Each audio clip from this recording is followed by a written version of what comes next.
Juliette Ancel est avec nous, bonsoir. Bonsoir. Vous êtes avocate spécialisée en droit des nouvelles technologies. Alors on voit donc cette augmentation des faux comptes en Suisse.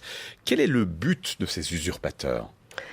Il y a souvent plusieurs buts, mais en règle générale, ça a été dit, c'est soit pour obtenir des avantages financiers, parfois pour promouvoir des produits. On se fait passer pour une célébrité en disant « Regardez, cette plateforme, elle est formidable ».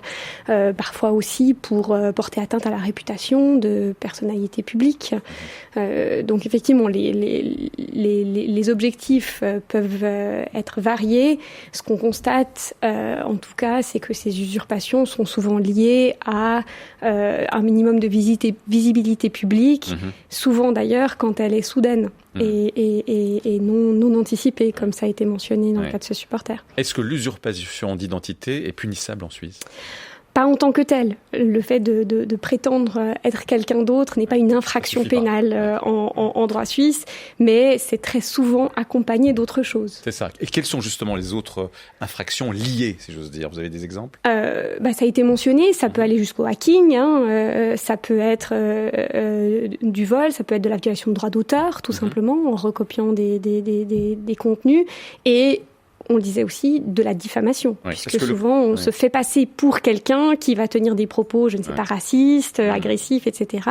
Et ça va porter atteinte à l'image, à la réputation de la vraie personne. C'est-à-dire que ce n'est pas l'usurpation d'identité qui est punissable, c'est ce qu'on en fait, en quelque sorte. D'ailleurs, effectivement, il y a un code, dans le code pénal, il y a un article qui dit que celui qui aura utilisé l'identité d'une autre personne sans son consentement dans le dessein de lui nuire ou de se procurer ou de procurer à un tiers un avantage illicite pourra être condamné à une peine privative de liberté, donc d'1 an ou plus, ou à une procédure pécuniaire. L'infraction sera poursuivie sur plainte.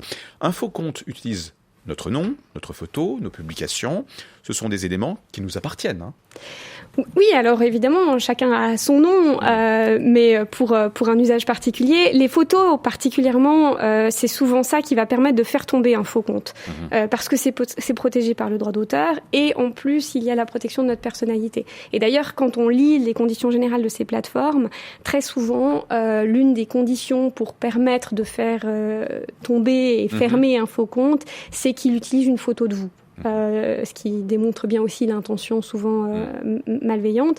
Mais c'est toujours délicat parce qu'il y a aussi des comptes de fans, des gens qui veulent soutenir une personnalité publique et qui vont utiliser le même nom. Et c'est pas toujours évident de faire la différence pour ces plateformes parce que ces comptes de fans génèrent beaucoup de trafic. Et puis alors, si le faux compte ne commet aucune infraction, là c'est compliqué, non ?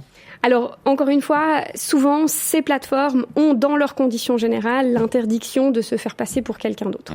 Mais il faut prouver que c'est bien quelqu'un d'autre et non pas vous, donc transmettre vos papiers d'identité, dénoncer les comptes, les répertorier un par un.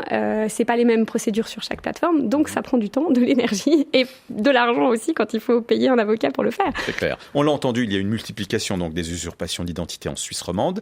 Est-ce qu'il s'agit d'une campagne massive ? Est-ce qu'il faut s'en inquiéter ? Je pense pas que ce soit une campagne massive, mais c'est un phénomène qui est réel et dont les gens sont peu conscients. Et comme je disais, souvent c'est lié à une soudaine visibilité et donc on n'est pas préparé à ça. Et que conseillez-vous aux victimes ?